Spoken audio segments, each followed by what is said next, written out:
Hello everyone. Hi. My name is Amaranth and welcome to my 7,000 Q&A. Saying that feels so surreal. Thank you so much for that milestone.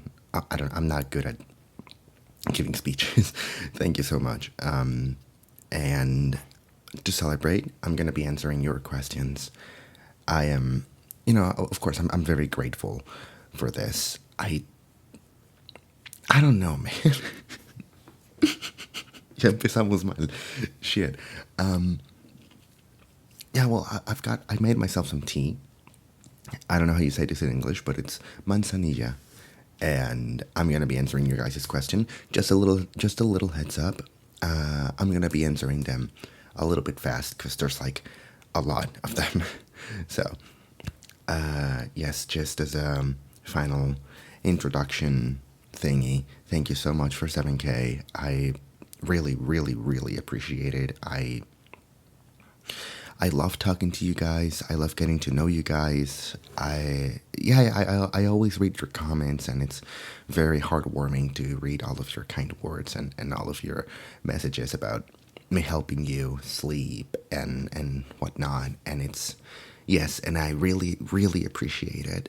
Thank you so much for giving me this platform where I can talk about my bullshit. So, one more thing. This tea is so hot. For some reason, I have this stubborn stubborn habit of waiting for the water to boil, like actually boil, to use it for my tea. Even though I'm clearly going to wait at least like 20 minutes so I can drink it. So, like, it would be a lot easier if I didn't wait for the water to boil, but I always do. And so, this tea is so hot. It's so hot. Like, literally, it's so hot.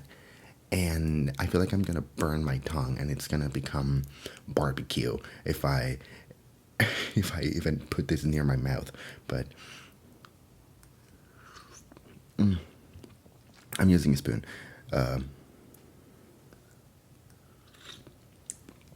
Okay, it's not like hellish hot, but I'm still gonna wait a couple minutes to give it a slurp. What? To give it a sip. Okay, let's start with the questions. Little Proto Foxy asks, "It's finally my chance to shine. What made you become an ASMR content creator? Did you have inspiration, such as another creator, or was it something else? Your content is speak." Well, thank you, Little Proto Foxy, and thank you for the question. What made you become an ASMR content creator? Well, I guess you could say I've been in the furry ASMR community ever since it was born. We could say that it was born around 2020 with the pandemic, and all before that it existed, but it like blew up in 2020 thanks to creators like ASMR Dog and Furry ASMR, the channel, with the VR chat for ASMR videos and whatnot. And I was there from the beginning. I was hooked on it. It was all I watched. I remember in high school I had online classes. I would literally fall asleep listening to free ASMR. I would not give a shit. Of course, that meant that my grades went downhill, but that's a story for another day. And so I just wanted to give something back to the free ASMR community. I just wanted to give you guys, not specifically creators, but like anyone and everyone, just a piece of my heart by making these videos. Do you have inspiration, such as another creator, or was it something else? I mean, yeah, I did have inspirations. I really like, what's their name? Shark Sparks. Yes, Shark Sparks. Ramacha Mapache, for ASMR, of course, ASMR Dog. Other creators, such as, oh, right, Deary the Deer, Snowball and Rally, rest in peace, both of them, of course. And yeah, I think those were my side inspirations, if you could call it that. But my main inspiration and my favorite ASMR creator is Hyena ASMR, which it's really funny that we're now friends, but I'm still like a massive fucking fangirl of his videos, and so it's, it's very funny. But yes, his videos are so peak. Please Go watch them. They're amazing. The level of quality is outstanding. Next question. Ajax. Hi. Hi, Ajax. What the fuck? What are you doing here, girl? Ajax Audios ASMR asks, "Well deserved 7K, thank you. Keep up the awesome work, Amaranth. Thank you." What the fuck are you doing here, girl? Shut up. I love your videos. Shut up. My question is, got a favorite song? Band? What the fuck? Band? Genre? Okay. My favorite song right now would be either Cheerleader by Porter Robinson. I've been obsessed with that song for like over a year. Or, Baile Inolvidable by Bad Bunny. If you don't know Bad Bunny, he's like the Michael Jackson of Latin America, okay? He's like super fucking famous. He's known for making like reggaeton and whatnot, but this song is so good. It's so good. Oh my god, listen to it and tell me it's not. It's literally not peak. I fucking love that song. Like literally, I sing it every day. It's like, como tú me besabas, como yo te lo hacía, como tú me miras, bellaquito me ponías. Se siente feo no tenerte cerquita, la no ama bien, pero no estuvo quita. Mi diabla mía, que el vino quita. Such a good song. I love it. Favorite band? I'd say my favorite band right now is probably 21 Pilots. I can't wait for Breach. I'm like clawing at my walls every day waiting for that shit to come out. I'm so excited. Favorite genre? I'd say either something that's like electronic, like Porter Robinson, or art pop, like Björk. And sometimes those two, they mesh together. No, they, is mesh a real word? Or am I just thinking of another thing? They get combined, you know, and they create something like, this is a terrible name for a band, but Jockstrap. Jockstrap. I Love You, Jennifer B by Jockstrap. Very good album. You know, perfect mix between electronic and art pop. Very good. Next question. Alexis here, Love You All asks, what made you start ASMR? And you've got any favorite triggers? Well, I've told this story before, but for the ones who don't know, I created the very first ASMR video. You can see on my channel, the very first one I uploaded. I created it at 5 in the morning after having pulled an all-nighter, doing, I don't remember why, but I was probably bored the fuck out of my mind. And I was like, I'm bored. I'm not sleepy. Let's do like an ASMR video. Like, yeah, why not? Like, whatever, dude. And so I uploaded it, and yeah, like, it just got like 2,000 views in a day for some reason. And it was, Jesus Christ, like that kind of kickstarted my journey as a furry ASMRtist. And do I have any favorite triggers? I think soft-spoken and kissing noises. Also, brushing, like head pats and ear rubbing and belly rubs. They're pretty cute because it really fits my dog brain. And yes. Oh, by the way, I love your work. Don't stop, LOL. Thank you, Alex is here. Next question. Charlie asks, would really love tips for a beginner music producer who can't pick a genre, and also your songwriting producing process. Well, I'm so glad you asked that, but also I'm gonna be talking now for this for the next 5 minutes. So yeah, geez, just music is something I'm very passionate about. So, Charlie, you don't pick a genre. The genre picks you. What do I mean by this? Very simple. Some of you guys are going to be weirded out by this, and I'm not kidding when I say this. I started making, like, at the beginning of my journey as a music producer, I started making noise music. Yes, noise music. Not like noise pop art, no. Noise music. You think of Meersbau? Yeah, that was me. Why? Because it was very simple. I would just open the drum machine, just put a bunch of random notes, and add a shit ton of overdrive, and I had a song. It was all I knew what to do. It was all I knew how to do, you know? drums and overdrive, drums and overdrive, and it's all I did. And then I slowly, very slowly, started, evolving into more genres, and now here I am. So I didn't choose to start working with noise music. It just kind of fit into what I could do at the moment. It's only through time where you can be more picky with what genres you want to work with. And also, my songwriting and producing process. Okay, so my songwriting process, I have a shit ton of notes on my notes app where I just write down lyric ideas. My brain has become so used to coming up with lyric ideas that most of the time I think in lyric ideas. Like I come up with them all the time. There are instances where I write a very cool piece of lyric that doesn't have a song yet, and I wait until it gets a home. For example, my song Inner Heaven has a piece of lyric that's like, and if I could, I'd drink your pain and march away so you never deal with love again. Probably the best piece of lyric I've ever written. I'm very proud of it. But I wrote that before making the song. It didn't have a home. And then when I made the song, it fit perfectly, like a puzzle piece, like the last puzzle piece. And so you just kind of wait around until your lyric ideas have like a place where they belong. In my producing process, I just kind of fuck around until something sticks. Maybe this is not the answer you expected, but it's true. I'm not like one of those producers where they have like an idea of a song, like how they want it to sound, how they want the song to sound, and then they produce it and it's exactly what they expected. No. Extremely, extremely rarely has it happened that I have an idea that I want something to sound like this or that, and I make the song and it's exactly how I wanted it to sound. Most of the times, like 95% of the times, I just start fucking around in GarageBand until something starts, creating itself into a full-length song.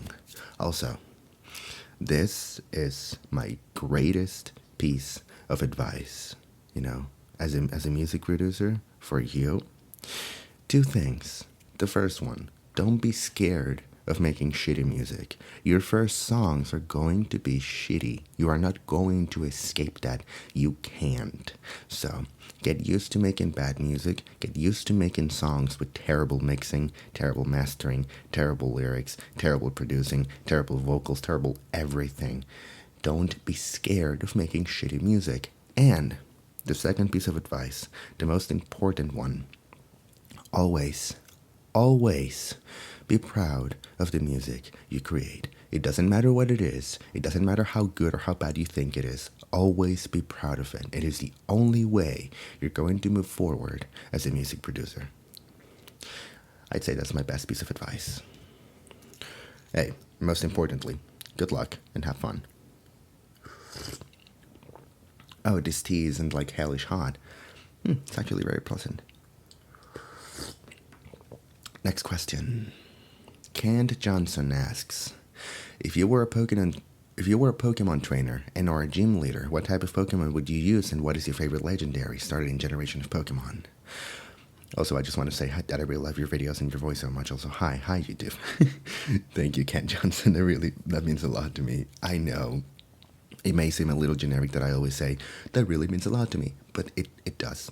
It really does. I really appreciate you guys. Thank you so much for being here. I don't play or like Pokemon. I never grew up with Pokemon as a kid, but I guess I'd say Incineroar, because he's hot. Yeah, I guess that's it. But yeah, I don't know what starter in Generation of Pokemon is, but Incineroar. I always pick Incineroar when I play Smash. Oh, Shade the Fox ASMR says, congrats on 7K subs, Amaranth. Well, thank you so much. I see you have ASMR on your username. I'm probably gonna I'm gonna check out your videos later. Sammy the Balloon asks, what inspired you to make a Possum fursona? Interesting question. So, fun fact about me, I joined the fandom pretty early on, like probably 2016, 2017, and during all of that time, up until 2024, I didn't officially have a fursona. I had no idea. First, it started out in 2021 as an Arctic fox. if you are an extremely OG of my channel, like one of the first ones to watch my first video, you may remember that my profile picture was a pink Arctic fox and my channel was called Arctic Haizara. Well, that was my first, I guess, official quote-unquote fursona, but I never had like an official rough sheet or anything. And then it moved into an ocelot in like 2023, but that didn't stick either. And then in 2024, I just kind of, I thought possums are like very destructive. They're very silly. They're very, in Spanish, we have, in Mexico, we have a word called desmadroso, which means kind of like a person who really likes to mess things up, like, just tear everything apart and just be a fucking gremlin, basically. Possums are typically known for that, and I was like, yeah, I want a fursona that is hyperactive and that is like just very internet coded and very Monster Energy coded and all of that, and also who is technically a girl but also not a girl, because that would be cool, kind of like Janet from The Good Place.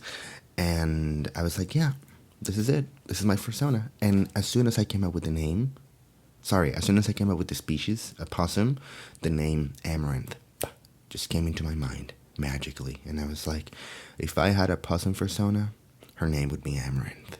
And that's the story. Yeah. Next question, Zero's Audio. I love your audios, by the way.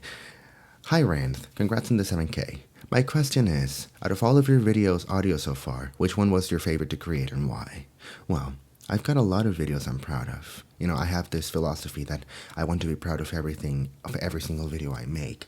And so it would be hard to choose. But I'd say the first demon video I made, where you summon Meera, that's probably my favorite. Because it was the first time I ever used this mic, the MV88 Plus, and so I had a shit ton, just creating the sound effects and like the background music and everything. It was really, really fun.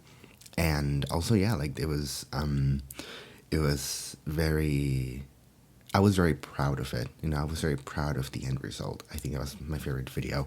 But just as a heads up, I'm definitely more proud of something that hasn't been released yet and is still in the works, but you'll get to know what I mean very, very soon, hopefully.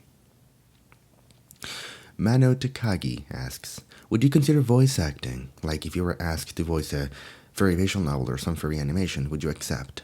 Well, I don't really consider myself a voice actor. I just like to do different voices with my voice, but I don't have like near the level of training that a professional and a real voice actor has.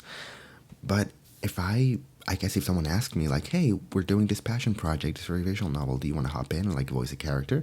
If it's like a side character, I'd probably say yes, because like it doesn't demand a lot of like work. But if it's a main character, I would have to, really think through it, because I've got college going on, I've got my channel, I'd be very busy. But I guess my answer would be, even though I don't consider myself a voice actor, then yeah, sure, why not? Darius35 asks, oh, this one's in Spanish. ¿De dónde eres? ¿Qué tipo de música te gusta? Ok, Darius, yo soy de México, soy mexicano. ¿Qué tipo de música me gusta? Bueno, como ya mencioné, me gusta mucho la música electrónica, la música art pop y la música que entre menos instrumentos reales tenga, mejor. Como Cheerleader de Paul Robinson o cualquier otra canción de Paul Robinson. Por ejemplo, Is There Really No Happiness, también de Smile. Obra maestra. Gracias por tu pregunta, Daris. Random Name asks, your knowledge of story building is so detailed and proper. Where did you obtain the skills needed to manage this? Thanks for helping me sleep. You're a real one for that. Well, thank you for watching my videos, Random Name. I really, really appreciate it. Well, I guess I just really like writing.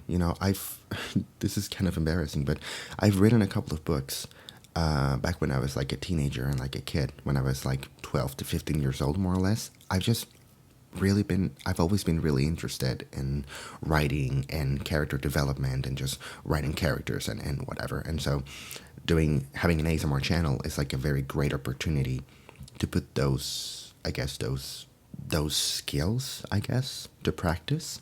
And so, for example, the most recent video, the part 2 of summoning a demon, the whole like lore and world building, it just came to life because I fucking love doing world building. I was like, dude, I want to add lore. I want to do all of this because I really love doing it. And so I guess I really like writing. Like, I swear to God, I love writing. I've got an excellent grammar. I will fuck you up if you want to write an essay in Spanish, okay? Like, I will mess you up bad, dude, because I have an excellent grammar. Thank you so much for your question. Furry Cat asks, also in Spanish, ¿Cómo sería tu casa ideal? Felicidades por los 7000. Gracias, Furry Cat. Mi casa ideal tendría probablemente 2 pisos. Estaría lleno de cosas furras, por supuesto. Por ejemplo, pósters, como figuras de acrílico, entre otras cosas. También tendría mis vinilos porque son muy importantes para mí. Probablemente mi colección de DVD. Y pues, I guess that's it. Yeah, thank you for your question. As I said, I have to go through all of these questions very fast because there's like a lot of them. So, Kakashi Hatake. I hope I'm pronouncing your name right. What is one of your favorite videos you have made so far? Okay, I already mentioned the demon one, so now I'm going to say the college roommate one. The college roommate helps you study one. Oh, I'm so proud of that one. It had like the perfect cozy vibe, the perfect like that vibe you get from talking to a friend at 12 a.m. and you're both drinking like a monster and you're studying together and you start yapping about life. I think I really nailed that aesthetic very, very greatly. And so I'm very proud of that video. It's like, I don't know, I just really, really like it. I'm very proud of it. Lime7494 asks, I've got a question I've been dying to know. Who's a good boy? Well, you, of course. You're such a good boy. Yes, you are. You are such a good puppy boy. Thank you for your question, Lime. Father380 asks, do you have any song recommendations? And also, on a scale of 0 to 10, how much would you use the emoji snowman, the snowman emoji? Alright. Any song recommendations? Well, I already talked about Cheerleader by Peter Robinson, Is There Really No Happiness, and Baile Inolvidable by Bad Bunny. So, I guess my next recommendation would be Kodak Moment by Jane Remover. Fucking masterpiece. Absolutely insane song. Like, legitimately, I love it so much. And on a scale of 0 to 10, how much would you use the emoji, the snowman emoji? I guess it depends. If it's winter and I build a snowman and it comes to life somehow, I would probably message my mom saying, the snowman I built came to life. Snowman emoji, screaming emoji, heartbroken emoji, wither flower emoji, crying emoji, and praying emoji. So I'd say like a 3 or 4 out of 10. Next question. Campfire Harvest, hi. Oh god. Girl, not me fangirling for literally everybody. Jesus Christ. I love your videos, Campfire. And also, I follow you on Album of the Year before I even knew that you made YouTube videos. That's such a wild coincidence. But I fucking love your videos. Please never stop making them. What's the biggest gamble you've taken when making a video? Example given, an idea for a video that you didn't think would be well received, but you decided to give a shot and upload anyway. Definitely the announcement I did back in June, I think, yes, where I talked about that I would be making some changes in my channel and that I would become less suggestive and like a little bit more, open for general audiences instead of being like exclusively 18 plus or 16 plus. I legitimately thought that video would get a lot of hate. I really thought that a lot of you guys would be like would leave my channel and would unsubscribe. But that was a gamble I was willing to take, even though I was like seriously thinking like there is a chance that my journey as a content creator is going to be severely affected by this decision. But I was like, I don't care. I don't care if I lose like 1,000 subscribers. Like, I have to do it. I have to. It's my responsibility as a content creator, because I care for you guys. I really do. I love you guys, and I want what's best for you. And I really think that that was the greatest decision I could ever make for my channel. And what's better is that every one of you understood. Every single one of you was okay with it, and every single one of you were comprehensive. And I did not expect that at all. And so I can't believe I've never said this, but thank you so much for sticking with me, even though I did my changes on the channel. You guys are fucking real ones, okay? I fucking love my community, okay? This one's for you guys. Cheers. Also, this one's for you, Campfire Harvest. Fucking love your content. Next question. Dureiku Shiruki asks, do you also watch other ASMR artists? What got you into ASMR in the first place? What do you think about Echo VN? Okay. First of all, yes, I also watch other ASMRtists. There is a chance, a very high chance, that if you make furry ASMR, and it doesn't matter how many subs you have, it doesn't matter if you have 100 subs or 10,000 subs, there is a very high chance that I've seen one of your videos, because I am literally always listening to furry ASMR at all times, always. And so, yeah, like every single one, I always listen to them. For example, I was just watching this video called Furry ASMR, Pets and Praises for Good Girls. Don't ask why I watched that. By Flax ASMR. Hey Flax, if you're listening to this, your videos are fucking peak. But anyway, I've listened to Furry ASMR videos with content creators that have like 50 subs, and they're fucking great, dude. If I ever have the chance to shout out some of them, I definitely will. What got you into ASMR in the first place? Well, back in middle school, I had a friend who sent me a video of her playing with slime, and that really did something to my brain, and I was like, wow, that sounds very nice. I really wonder why I feel like that. And so I discovered that it was, you know, the ASMR trigger, and that was like way back in 2017 to 2016 maybe. And so ever since it's just been part of my daily life for like 8 years now. And what do you think about Echo VN? Well, I think Echo VN is a damn masterpiece. I've played it like 4 or 5 times. I'm not kidding. I've got the fucking acrylic set. Yes, I'm gonna be putting some photos in here. I've got the acrylic set. I've got the Leo bracelet, and also I love Echo and Adastra and Arches. And Arches being my favorite. Oh my god, I love Arches so much. One day I'm gonna make a video yapping about why I love Arches so much. One day. Mark my words. Bad Toby asks, I'm basic, but you mentioned that you liked 21 Pilots before, so what's your favorite song? Okay, first of all, you're not basic, okay? That is a great question. Thank you. I'd say, I mean, there's a lot of songs, but my first instinct says Choker from Skilled and Icy. I just really love the calm and cozy vibes, and also the lyrics are like very relatable. Well, but now that I think about it,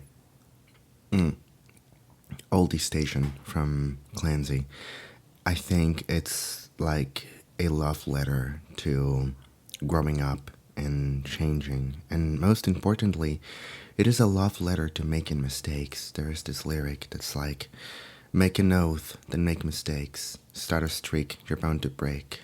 When darkness rolls on you, push on through. And I think it's beautiful. It's just, there's something so precious about admitting that you're going to start a habit only to allow yourself to make mistakes. You know what I mean? And also, you don't quite mind how long red lights are taking. Your favorite song was on the Oldie Station. You've got it down, that old fight for survival. You're in the crowd at her first dance recital. It's a love letter, dude. To growing up and changing and making mistakes and just being happy with yourself. And oh man, I love that song so much. It's helped me immensely, especially this year with everything that's, you know, with my personal life, which I won't get into, like, don't worry about it.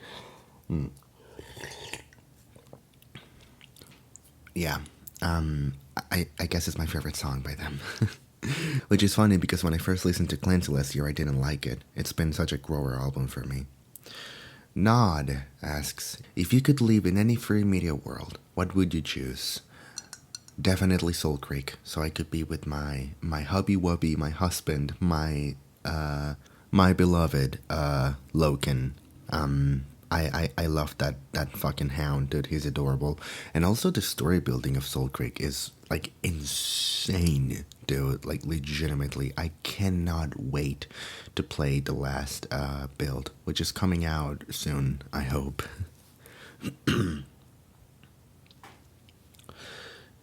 Artyom does something asks, why on a possum and what other choices have you considered throughout your life? For me, my sona is also a possum, but foxes, kangaroos, and skunks have all been considered at some point or another. Well, I already explained this. It's on a possum because I thought like, oh, like possums are so, they love to party and they're like so like misbehaved and mischievous and whatnot. But strangely, with time, my fursona has changed a lot. She started as this concept of like a teenage 19-year-old possum who loved to break things and who broke the law and whatever, but she's changed into a fully grown woman like me. And she's more calm now, she's more methodical. Just like in the drawing, in the illustration you see right here, which was drawn by Arkitect Haizara, by the way. Incredibly talented artist. Please commission them if you can. It's 100% worth it. I love your art, my guy. Please never change. She's more calm, more methodical, more thoughtful, smarter, wiser, more loving, all of that. And yeah, I mean, I never expected her to change like this, but have you considered other choices throughout your life? Yes, I thought my fursona was an ocelot, an arctic fox, a wolf, other animals. I think I briefly considered, like, I think a cat, like back in 2017, 2018, but nothing really stuck with me until Amaranth came along and it just became a part of my identity. Cold the Cat asks, thoughts on Deathwolf? I have to restrain myself from talking too much about him, or else I'm going to start barking out loud. But he's the love of my life. He's my husband. He's my husbear. He's my, what the fuck, husbear? He's the love of my life. He's my husband. He's my hubby wubby. He's my, yes, I can have two hubby wubbies, okay? Logan and Deathwolf. I can have two at the same time, okay? You do not control me. Like, fun fact, I first watched Puss in Boots' Last Wish in December of 2022, and from the very first time I watched him on the big screen, I was like, yep, like, this is it. Like, this is, like, that's him. Like, that's the love of my life. That's him. I love him. And so I went, I'm not kidding you guys, I went to watch Puss in Boots' The Last Wish at least 10 times on theaters because I was just obsessed with that movie. And even now, 3 years later, I'm still obsessed with Deathwolf. He's like, I'm still obsessed with that motherfucker. Okay, I've got a keychain on my backpack and on my car, on like the rear view mirror. I've got like an acrylic set of him and Puss in Boots. I've got posters of him in my room. I've got stickers like everywhere. I'm still obsessed with that guy. So yes, my thoughts is that he's still as hot as always. Cheers.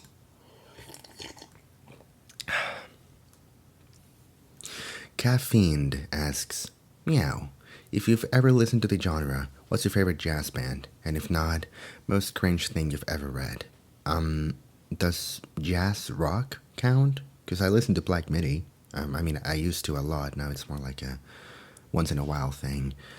If it doesn't count, though, most cringe thing I've ever read. Well, curiously, it's very, very hard for me to feel cringe, like genuine cringe.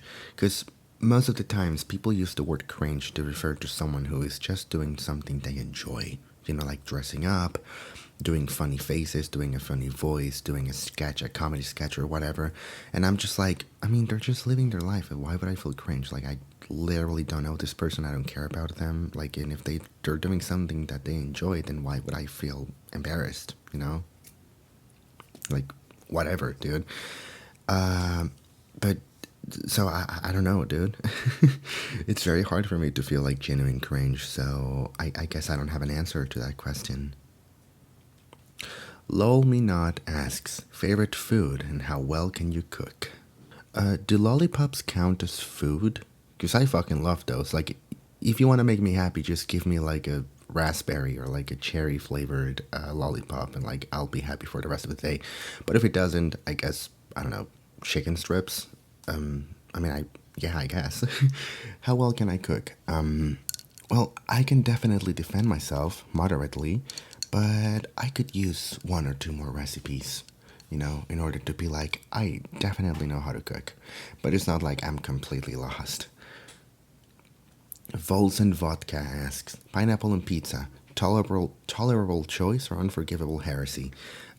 So if you watched my demon ASMR video, specifically the second part, there's like various instances where Sal mentions that, oh, I work in this department where I torture gay or I tortured homophobic politicians who secretly used a gay dating app called Tailhunt, and Meera works in this department, in the billionaires department. Well, in my version of the Netherworld, there is a department for people who use pineapple and pizza, unironically. Of course, this is a joke. I'm kidding. If you like putting pineapple in pizza, that's great. So, you choose if it's tolerable or an unforgivable heresy. Thank you. Baker's Boy asks, this may be a little bit basic, but do you have any favorite movies, games, TV shows, and or music genres? My favorite movie would probably be either Boys Afraid or Poor Things. Actually, I've never told any of you guys this, but my YouTube profile picture is based on a frame from that movie. I will put it right here. Her name is Bella Baxter. And yeah, I was like, this is my profile picture now, please. I asked an artist to kind of draw her in the same pose, but without the random guy in the background. Favorite game? Well, I don't play, and I don't necessarily like video games. I never really grew up with them. But if you count visual novels as games, then I guess I choose Soul Creek or Arches. TV shows, The Good Place, definitely. Actually, this illustration is based on The Good Place, if you know, you know. And or music genres, well, electronic and art pop, as I've mentioned. Thank you for your question, Baker's Boy. Logi1475 asks, what was your furry awakening? There's this movie called Wolf Children. It's about this woman who falls in love with this wolf man guy, and they have two humanoid children who are half humans, half wolves.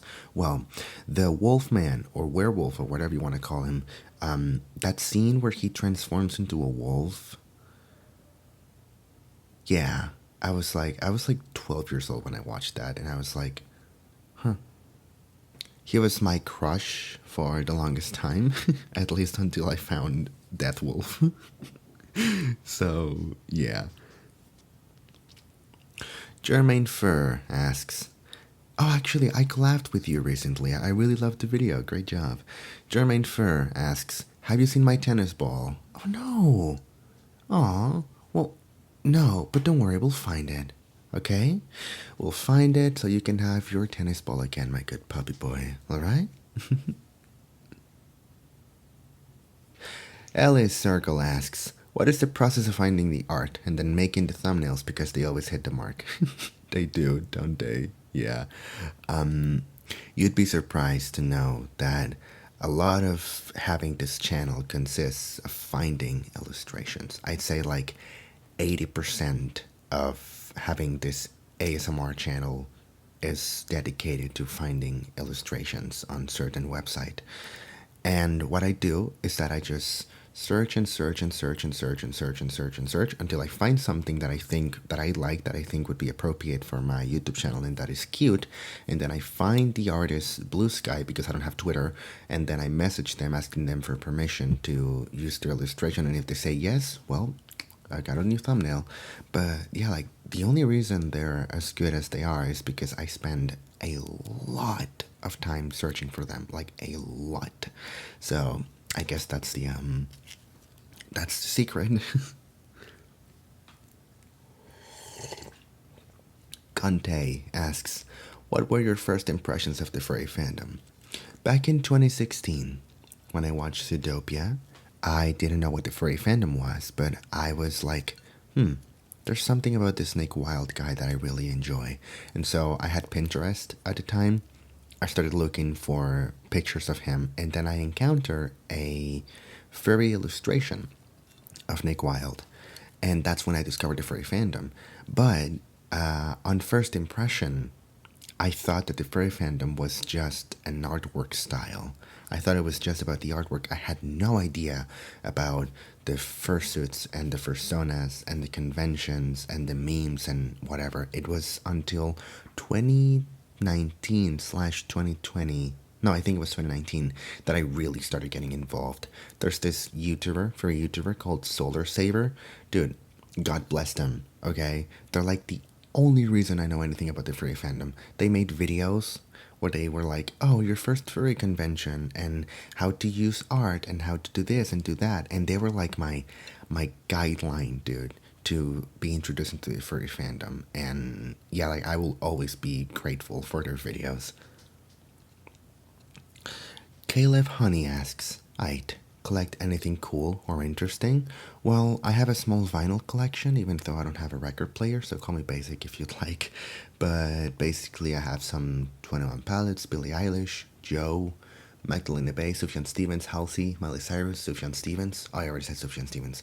Charlie XCX, Björk, Waste Blood, a little bit more of Charlie XCX, Model Actress, and Corset Headrest. And I've got more in my closet. Also, I used to collect DVDs. I've got like 200 or 250 of them just piled up and in some corner of my room. Sorry, no, not piled up. They're like ordered in years in release date, and they're like in this shelf where they are ordered in release date. That, and I've got a little box, like a very, very tiny box, where I keep my most precious memories. It's basically like whenever I feel like I'm going through a very important day of my life, I keep something from that day, but it's almost always a random object. I feel like that just it enhances the memory. I suppose it's like when you were a kid and you dreamt that you were giving, I don't know, a Nintendo, and you were like, oh, if I hold on to this Nintendo strong enough, I'm gonna wake up with it. That's kind of me with this little box that I have. It's like I hold on to something random from that day, and I just keep it so I can take something from that day with me forever. It's very it's very pretty. Most of the objects I have there have something to do with my mom because I love my mom so much. And yeah. Radius M asks, tell me your thighs. Well, they're both, they've both got their qualities, and they both have things that are very good about them. But, I'd say tummies are fluffy, and they're pretty cute, and you can lay on them, and you can lay on your partner's or your friend's tummy while they give you head pats, and that would be a little bit harder to do if you laid on their thighs. So I'd say tummies. Abby Does Whatever asks, oh, also Clippy profile picture, fuck yeah girl. Will we ever get a true sequel to Meera where we summon him again, or he comes to us instead? Well, let's just say that I've definitely got a part 3 planned to the whole demon summoning thing, and all I'll say is that maybe, just maybe, we'll be summoning more than one demon at a time. That's all I can say. And final question by Noid A. What? Oh, no idea what to put here. No idea what to put here. Wow, I recognize that shirt immediately. Are you also a fan of The Good Place then? It is my favorite TV show of all time. I've been a fan of it since 2020, I think. No, to like 2018, probably. Ever since, like, when it just had one season, dude, and I was hooked on it since. I remember every single Friday before going to school, I used to wake up earlier just to watch the new season 2 episodes. Oh my god, they were very great memories. Yeah, it is my favorite TV show of all time, and I love it so much. And yes, actually, the whole art piece is inspired by The Good Place, not just Amaranth's shirt, but also the background. You can notice some of the characters as portraits. So yeah, those are all the questions, and I'm gonna be finishing my tea. Give me a second.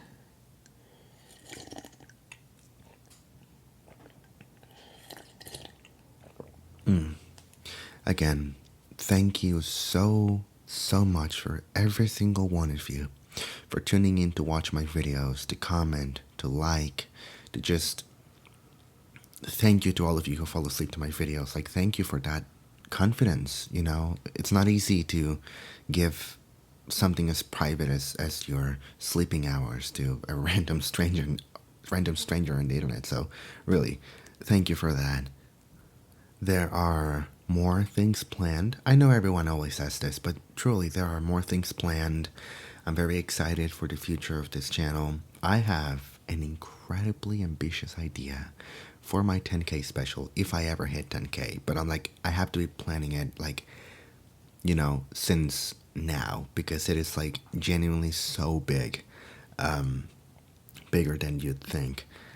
And yes, thank you so much for 7K once again. I appreciate every single one of you floofs. Thank you for tuning in. My name is Amaranth. Amaranth the Possum. And I will see you again in the next video. By the way, stream Innovations Pipelines by Possum Boy if you want and if you can, because it's my music. It's my album. So yes, thank you so much, and I will be seeing you again on the next video, where I will probably be calling you a good boy. Mwah. Rest well.